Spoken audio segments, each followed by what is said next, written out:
Estamos en línea con Víctor Hugo Quijada, analista político, al que le pido toda la paciencia y todo el buen humor para poder explicarnos qué es lo que se espera o qué es lo que espera Víctor Hugo de la asunción del señor Sagasti a la presidencia de la República y qué es lo que se supone que va a hacer Mirta Vázquez frente al Congreso. Víctor Hugo, buenos días. Buenos días, Fili. Un saludo a todos los oyentes. Bueno, en primer lugar, el Congreso no pareciera que no hubiera tenido muchas opciones donde elegir, ¿no? Porque, bueno, en el tema de, ya que él asume hoy a las 4 de la tarde la presidencia, en estos 8 meses realmente es un tiempo muy corto para poder gestionar o poder cambiar, digamos, alguna situación estructural de nuestro Estado, ¿no? Y básicamente acá el tema es, pues, lo que se sabe, ¿no? La atención de la pandemia, ¿no? Aunque yo no sé realmente cómo se estarán manejando actualmente las cifras, creo que se debe transparentar más, mejorar la gestión, y creo que me preocupa también por el hecho de que han estado permitiendo las protestas, que si bien siempre es un derecho constitucional, pero creo que no se han tomado las medidas necesarias respecto al distanciamiento social, ¿no? Y en el tema económico sí me preocupa, porque aparte de la crisis que estamos viviendo, hoy día el que va a ser presidente, el señor Sagasti, indicó de que nos íbamos a endeudar por más de 30.000 millones de soles. Lo acaba de decir. Sí, lo cual, digamos, es preocupante porque si bien es cierto nuestra recaudación tributaria ha caído más del 30%, yo no sé realmente qué es lo que va a pasar acá el próximo año, ¿no? Respecto al tema económico, ¿no? Un tema que sí también quisiera recalcar es el hecho de que el señor Sagasti haya sido también cuestionado, ¿no? Porque él parece simpatizante cuando él declaró que tenía cierta simpatía por un terrorista, el señor del MRTA, Néstor Serpa Cartolini, ¿no? Y que lo hayan pasado por alto esta situación política.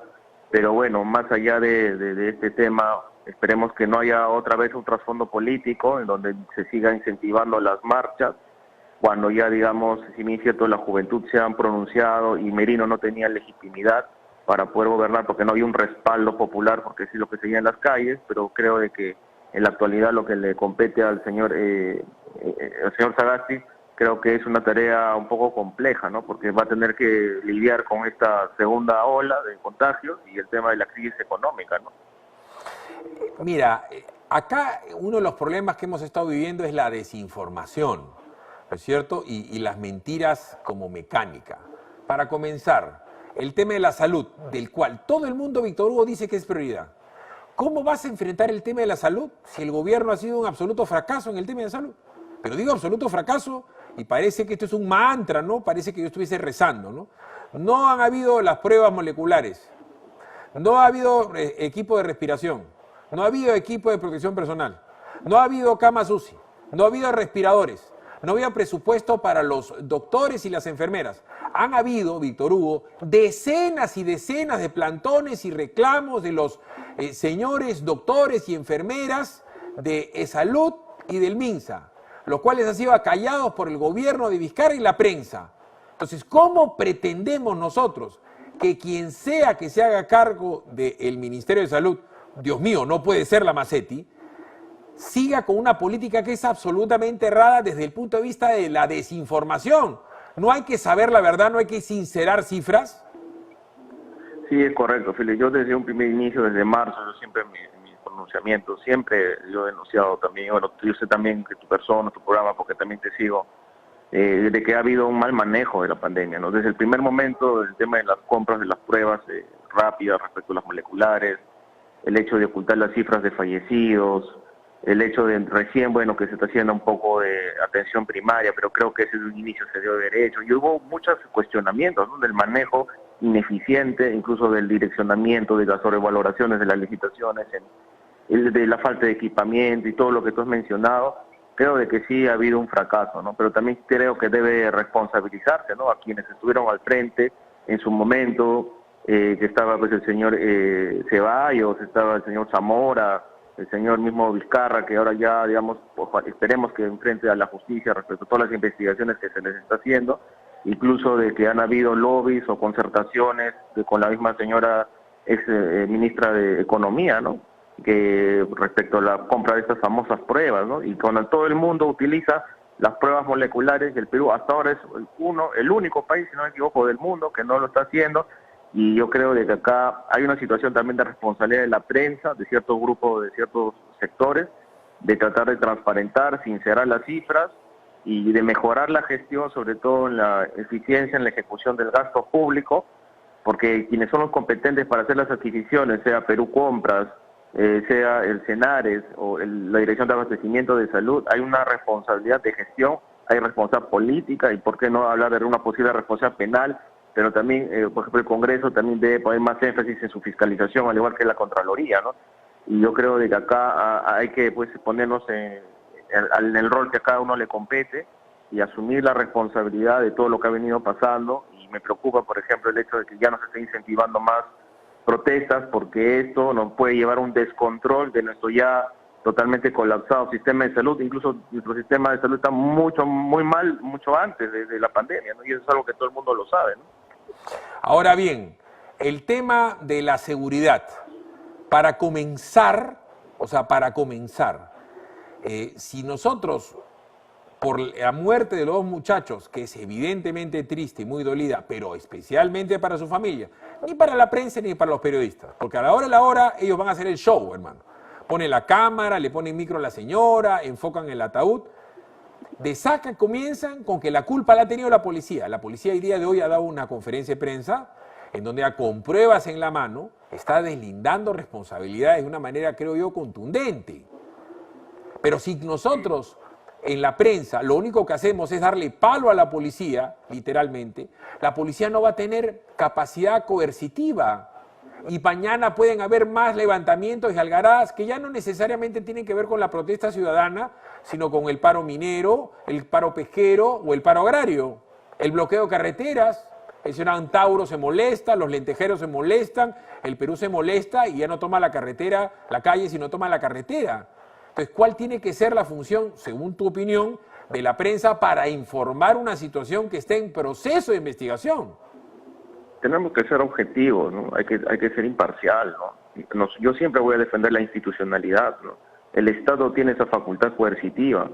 Ahora, si tú ves todos los videos, tampoco los manifestantes eran la Santa Paloma, ¿no? Se veía cómo tiraban piedras, es decir, deformaban todo el sentido, o un grupo, no todos, ¿no? Pero un grupo que sí estuvo en enfrentamientos con la policía, que supuestamente era pacífico, y yo creo de que también la prensa debe responsabilizarse en dar por cierto determinados hechos que se están investigando y que tienen que comprobarse, y que incluso la policía, a través de un comunicado y con la conferencia de prensa, ha precisado de que no ha usado perdigones y que, bueno, si bien cierto se debe investigar, pero ya la policía lo ha firmado, ¿no? Entonces yo creo que hay que ser objetivos, hay que respaldar a nuestra policía. Yo lamento que haya habido 2 muertes, pero creo que se tiene que investigar. Y si es que no llegara a ser la policía, pues tendría que verse quiénes son los que realmente han estado detrás de estos protestas, que han sido algunas violentas. Y yo creo de que la policía tiene todo el derecho de custodiar y también de hacer respetar, en este caso. Además, no han habido esas protestas de esa naturaleza con bombas, ni petardos, ni balazos, ni hechizos en ninguna parte del Perú, salvo en Lima, y todas han sido cuando han pretendido llegar o al Congreso o a Palacio de Gobierno, lo cual está absolutamente prohibido. No se pueden hacer ningún tipo de marchas frente a estas instituciones públicas, pero tampoco se pueden hacer marchas, Víctor Hugo, inclusive con pandemia. Eso hay que decirlo, porque si no, te comento que a un grupo de gente está pidiendo que salga el Señor de los Milagros. ¿Por qué le van a decir que no ahora? ¿Por la pandemia? Sí, es correcto. Eso es una contradicción, ¿no? Porque realmente yo no entiendo cómo siempre ha habido la campaña del mismo gobierno a través de los medios, quédate en tu casa, mi salud primero, y sin embargo ver cómo han estado transmitiendo las protestas es una contradicción, ¿no? Yo sé que es un derecho constitucional legítimo, no había realmente... No cuando están suspendidos los derechos. Claro. Cuando estamos en una situación de emergencia se suspenden los derechos constitucionales. No, claro, desde el punto de vista legal, pero había cierta justificación, pero correcto, como han permitido las aglomeraciones, y eso realmente es ponernos una soga en el cuello, ¿no? Porque eso ahorita en 10, en 15 días tenemos segunda ola, porque todos los jóvenes que han salido ya van a contagiar a sus hermanos, a sus abuelos, y ya, digamos, ahí creo que había una situación que debió haber manejado mejor quizás el gobierno del señor Merino en su momento, del señor Antero, de alguna manera tratar de frenar o de apaciguar o de mejorar la comunicación, pero también, como te digo, hay una responsabilidad de la prensa, ¿no? Porque la prensa también ha incentivado mucho esto de las protestas en las redes, que creo que hay una deficiencia ahí de regulación y quizás de mejor trabajo, más eficiente, pero más realista también, ¿no? Porque mira, ahora esas consecuencias de estas salidas, de estas protestas, puede ser que haya habido un trasfondo político, ¿no? Porque bueno, ya no lo quieren a Merino, pero quieren seguir incentivando más protestas, y yo creo que eso es un tema de un trasfondo político también, de determinados grupos de interés que están, digamos, sacarle la vuelta a la ley o a la situación para cambiar la Constitución o otros pedidos, que creo que su fuero y su discusión es el foro político, ¿no?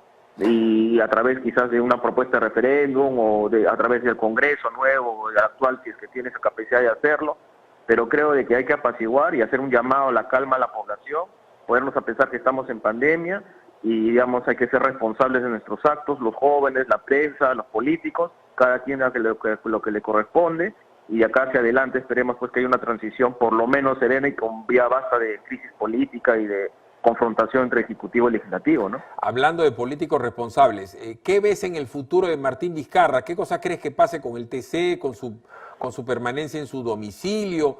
¿Va a terminar el hombre en la cárcel? Sí, yo creo que lo más probable es que por lo menos lo están investigando, ¿no? Ya le habrá investigación preliminar, preparatoria, hay creo acusaciones bastante fuertes, cuestionamientos fuertes que le ha costado su puesto, en el caso del señor Richard Swing, en el caso de las compras de las pruebas moleculares y con respecto a las pruebas rápidas, y en el caso de los 2 sobornos que aparentemente recibió, en el caso de Hilo y en el caso del hospital de Moquegua. Incluso hay colaboradores eficaces que en cuanto seguramente corroboren sus afirmaciones ante la Fiscalía, si es que se llegara a dar ese escenario, lo que le queda al señor Vizcarra es bastante grave, ¿no? Es muy grave porque hay delitos de función que él ha tenido, y posiblemente acá en el futuro, que lamentablemente nuestro sistema judicial es muy lento, de acuerdo a las pruebas que se aporten, seguramente pues le tendrá que pagar en las mazmorras del Poder Judicial, ¿no? O del INPE, perdón. La situación es bien complicada para él, pero para otras personas. Por dar un ejemplo, el señor José Manuel Hernández está colaborando de una manera muy directa, ¿no? Pero ¿qué te hace pensar, Víctor Hugo? Al menos yo soy mal pensado, no sé cuál es tu caso, de que esas carpetas fiscales que han sido ocultadas por el Ministerio Público, que datan del 2018-2019, no se puedan sumar a otras, de empresa Casa o de la empresa Graña Montero o quien quita sobre Odebrecht? Porque, como siempre estoy comentando, no es que le robó pues a la frutería de la familia de Víctor Hugo, él está robando al Perú. Y fíjate la cantidad de gente que se está viendo ahora con estas carpetas fiscales ocultas. Ejemplo, Yamila Osorio. Te comento que ya la Fiscalía está pidiendo el impedimento de salida del país por 18 meses de Yamila Osorio, que hasta donde yo sé está viviendo en España. Va a tener que regresar a dar la cara.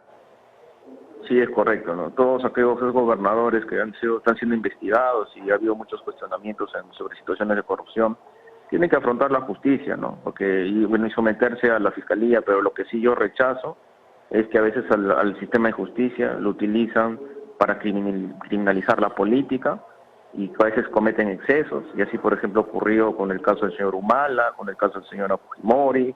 Yo creo de que acá ha habido situaciones de que se tienen que investigar, que hay que dar la cara, que hay que aportar las pruebas. Si uno es inocente no tiene nada que perder, y si lo que tú mencionas hay ocultamiento de este tipo de información, eso se tiene que denunciar a la Junta Nacional de Justicia. Para eso es el organismo que ve sanciones de magistrados, ¿no? Al órgano de control interno en el caso del Ministerio Público, porque estas situaciones no se pueden dar, pero también la prensa hacer las denuncias correspondientes, ¿no? Porque a veces estas situaciones pasan por agua tibia, agua caliente, porque no hay una denuncia, no hay un seguimiento adecuado, y todos, sea autoridad o no, tienen que responder ante la justicia, porque todos somos iguales ante la ley. Sí, claro. Lo que pasa es que acá hay unas implicancias muy feroces, ¿no? Porque hay todo un andamiaje legal hecho seguramente por gente afín al socialismo, a la mal llamada caviarada, que dice pues que los delitos para un funcionario público se pueden sumar. Entonces ya, si bien es cierto es una barbaridad robar, ya antes había pues el riesgo de la cárcel, También antes había normas pues, que te decían que te metían 7 años a la cárcel, por el 2 por 1 salías en 3 años, 2 años y medio. Entonces, la barrera de entrada, por decirlo así, del robo era, olvídate, bajita, ¿no?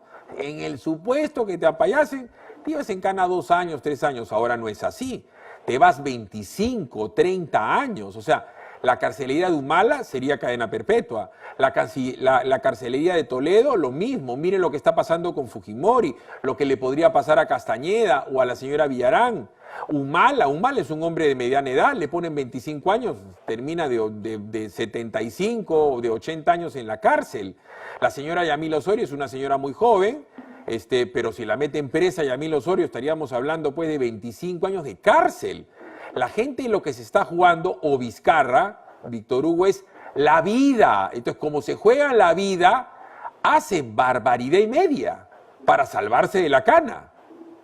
Claro, es correcto, ¿no? Yo creo que a veces, como dice Maquiavelo, el fin a veces justifica los medios, ¿no? Y eso es lamentable porque a veces se prestan de cualquier forma mediática, de poder o de lo que fuera para poder tapar ocultar este tipo de hechos, ¿no? Pero también hay que recordar que a veces el sistema de justicia se excede, ¿no? Por ejemplo, esto del concurso real de delitos, imponer 25 o 30 años de pena, por ejemplo, para el caso del señor Humala o la señora Fujimori, en donde hablan de manejos de aportes de campaña, cuando no había una ley que penalizaba y eso, el lavado de activos, no corresponde. O sea, y eso cualquier abogado o estudiante de Derecho lo sabe. Que eso es... Ya, pero discúlpame, eso lo sé yo, que estudié Derecho y no terminé, hermano, y lo sabe, y los debería saber toda la prensa. Pero acá, por intereses políticos, del caso Lavajato, había que meter presa a Keiko.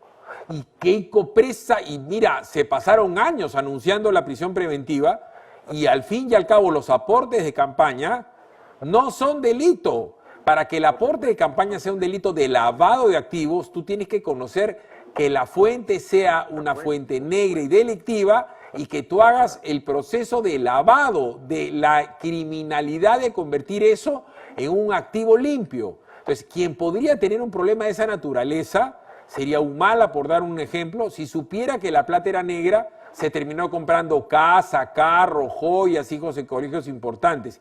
Igual Keiko, si sabía que la plata, en el caso de Humala está probado que él tiene un desbalance patrimonial, a Keiko no le han encontrado ningún desbalance patrimonial. Simplemente dicen que su partido recibió el dinero, pero recibieron todos, Víctor Hugo. Eso es relativo, ¿no? Porque también hay que tener en cuenta, como te digo, tú mismo lo has mencionado, no era delito, ¿no? No había más que cuestionamientos, digamos, de forma, de cómo se manejó, ¿no? Digamos, eso ya es situación del mando que se encargaba de la tesorería, de la gestión, de la campaña propia, ¿no? Pero yo creo que a lo que yo voy es de que a veces nuestro sistema de justicia se excede, porque como tú bien mencionas, criminaliza la política, porque hay intereses políticos de manchar reputaciones, manchar honras, manchar políticamente o de alguna manera ponerle trabas a un futuro candidato que tiene aspiraciones nacionales.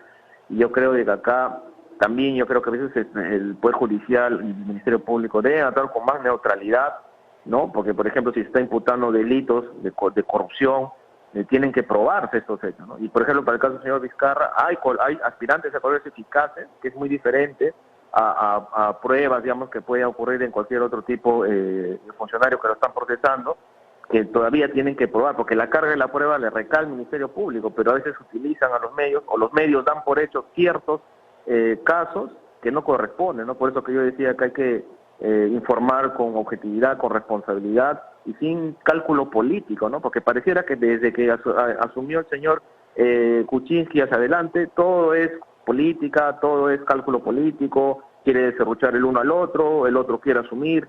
Entonces, ¿cuándo vamos a llegar a una verdadera concertación? ¿Cuándo vamos a aplicar lo que está en el acuerdo nacional, ¿no? Entonces, yo creo que acá hay que poner paños fríos al asunto. Yo creo de que tienen que responder a la justicia quien debe de responder, pero también el Ministerio Público puede actuar con neutralidad, imparcialidad, y los medios informar con responsabilidad lo que corresponde, Felipe. Bueno, y el Ministerio Público dejar de salir en televisión todos los días, ¿no? Porque la verdad me parece alucinante. Cosa nunca vista, vemos a fiscales que son estrellas de cine, salen a cada rato en la televisión, o lo de los tribunos constitucionales, que eso ya es una cuestión inédita en la historia de la República. A los tribunos constitucionales la gente ni los conoce, como no conoce a los jueces supremos. Acá los señores tienen horas diarias de televisión, estando en ejercicio. explican, adelantan opinión. Los fiscales filtran información, como es público y notorio, como se les da la gana. A ver, ¿por qué no filtraron la carpeta fiscal del 2018 de Martín Vizcarra? A ver, ¿por qué no filtraron la carpeta fiscal del 2019 de Martín Vizcarra? Eso no se filtró. Tú te has enterado como yo hace 2 semanas por El Comercio. ¿Y al Comercio se lo ha dado la Fiscalía o se lo ha dado el Espíritu Santo? Sí, yo creo que acá hay un tema de responsabilidad, ¿no? De que se debe actuar con neutralidad e imparcialidad, porque, por ejemplo, en temas de investigación existe el principio de reserva, ¿no? Porque las investigaciones son reservadas, pero ya desde que vemos de que hay muchos fiscales, autoridades que salen a adelantar opinión, ya se presta para otro tipo de interpretaciones, ¿no? Y acá yo creo que la justicia tiene que ser equilibrada, ¿no? Y las respuestas deben ser institucionales, no personales, ¿no? Si el Ministerio Público se pronuncia a través de sus redes de determinado caso y realizar las investigaciones, pero creo que hay fiscales que quiebran este principio y adelantan opinión, y eso ya tiene un fin político, ¿no? Y hay un trasfondo ahí de interés particular que creo que se tiene que regular, que se tiene que manejar mejor, pero por el hecho, digamos, de que sean a veces personas importantes o casos emblemáticos, no implica de que se trate de, como vuelvo a reiterar, a veces manchar honras, reputaciones, que son situaciones que se tienen que investigar, que se tienen que aclarar, pero que tampoco podemos prejuzgar, o sea, los medios y la opinión pública no pueden adelantar una sentencia. Para el caso de, por ejemplo, el señor mismo, de la señora Keiko, para el señor Humala, son situaciones que aún están en investigación, y muchos, a la señora mismo Villarán, porque acá no es un tema de ser de izquierda o derecha, ¿no? Acá la justicia es para todos por igual, ¿no? Entonces yo creo de que para el caso del señor Vizcarra, esperemos pues de que no esté recurriendo a instancias o a acciones que son de una manera con un trasfondo oculto, ¿no? Y que creo de que tiene que responder, ¿no? Ya tanto dijo que iba a responder por los medios de comunicación y sus discursos que daba, ahora a él le toca estar sentado en el banquillo de los acusados y seguir sus investigaciones, ¿no? Ha sido muy amable con nosotros, Víctor Hugo. Muy buenos días. Buenos días, Felipe. Saludos. Si te gustó este video, ya sabes, dale like y únete a nuestra inmensa comunidad en el PBO Digital de nuestro Facebook. Mueve la campanita, suscríbete en la página del PBO Digital del YouTube. Y por supuesto, comenta y comparte en nuestro @PBO Digital vía Twitter.